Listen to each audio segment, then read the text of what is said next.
So let's get into a little bit. When did the content modeling idea come in? Or I mean, obviously that it existed, but when did you say, I need to kind of have my own IP, my own identification? And when people think of Thoughtfully Fit, they think of this. Yeah. So I launched my business in January of 2013. And probably within a year after attending different NSA, National Speaker Association events and professional conferences, that was where I was challenged to say, if you really want to be a thought leader and you want to grow a $1 million business and scale it, you have to have your own intellectual property. You can't just be replicating and saying, well, Stephen Covey says this and Jim Collins says that. Not that they're not amazing people to reference and to, ground your material in research, but you need to do your own research. Yes. So we started doing our own research based on the themes that we saw were showing up with our clients in our coaching sessions, both for individuals as well as teams. And we spent 2 years doing a deep dive to look at what are the top hurdles that get in the way of peak performance. And that's what then became the Thoughtfully Fit model. Well, look at you, beautiful. Those 6 hurdles align with those 6 practices of stillness, strength, endurance. And that really then, so we launched the model after 2 years of research. We launched it in 2016. So what I love I know more about the backstory than anyone else listening, is that it didn't just look like this, right? You had so many iterations and so many mock-ups. And in fact, I think I remember you saying you didn't even like this either, this version at one point. And you're like, wow, but this makes sense. It really is the one that makes the most logic, and it works. And it's easy to see. It's easy on the eyes. Yeah, there were a lot of versions of this prior to this, and none of them were quite right. And so I drew on a napkin, like, here's what I want, and then sent it to my designer, and they created this, which just nailed it. It was like, yes, because every other version, it was like, oh, it's not quite right. Yes. So tell us a little bit about how it works, just top to bottom, left to right, center out. Yeah. So basically, there's 6 hurdles. 3 of them are internal, where we get in our own way. And then 3 are external, where we have challenges with other people. And all of Thoughtfully Fit is around peak performance in the workplace. And so stillness is about being able to quiet the mind. There's so much to do, people can't even think. And these are all problems and hurdles that clients would bring into our coaching sessions. Strength is about being able to have the strength to consciously choose how you show up in any situation. Endurance is being able to overcome obstacles to get unstuck. Those mindsets, those are internal, where our trash talkers get in the way of saying no, of being able to self-manage and say, gosh, I'm really upset, but I'm going to show up curious instead of angry, those sorts of things.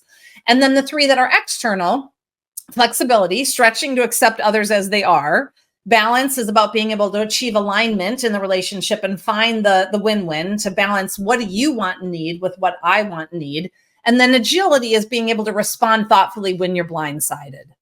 Wow. And then the last piece is the core. And the core are 3 simple steps to pause, think, and act. So regardless of what challenge you have to have a tough conversation. Somebody just sent you an email that triggered you. Whatever it is, you always can go back to engaging your core. You pause and then think before you act. Right. And we always say that means reading the email, walking away from that email, having somebody else read it, and make sure that, am I reading this right? Or when you write the email and you say, is my bias coming through, or is my anger showing? Should I only have 15 exclamation points, or is that too much? Yeah, 100%. Because you get that email, the first thing that happens is you have some thoughts. Those thoughts are like, what an idiot. I can't believe he said, like, those thoughts. Happens. That's our humanity. So instead of just reacting based on those initial thoughts and feelings, like I have, pounding out and hitting reply, or worse, reply all. You pause in a moment, take a breath, and think, okay, what's angering me? How do I want to show up? Maybe it's who else could give me some perspective to see what is going on here, because I'm feeling really triggered in this moment. And then with that new awareness from taking time to think and ask yourself some questions, then you can act thoughtfully. Yeah, and if you're a solopreneur, you just don't have anybody, just give them the benefit of the doubt.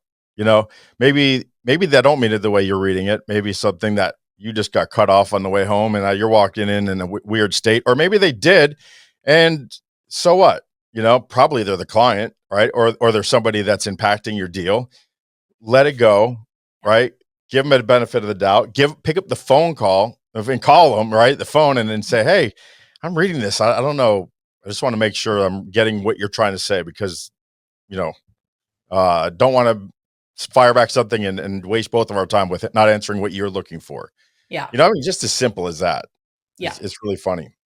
So you obviously did like the KISS, right? Keep it super simple because these things they're everywhere, but the way you put it together and the way it flows and the way that it reminds you, it's almost like I forget what they call it, but you know, like somebody does, like they touch their neck before they go to speak. Like Randy Gage touches his neck, and then he's like, "Okay, I got to wait 3 seconds before I say something, and then I got to start with the first story." And he kind of snaps himself in.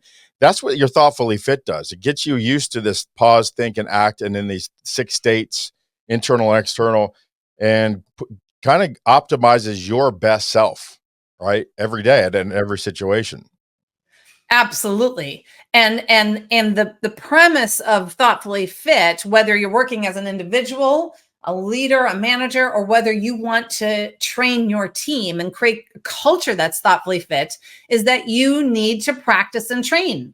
You Yeah. can't just automatically have the ability and the skills to be able to breathe and ask questions and not react when you're blindsided if you haven't trained yourself to do that any Yes. more than if your default, maybe your default is to overreact. Maybe someone else's default is to silently stew and to just Mm. ruminate and to just analyze, and they get analysis paralysis. You also need to train and practice to be able to say, okay, I'm good at pausing and thinking, but now I need to go and act and Yeah. have that tough conversation.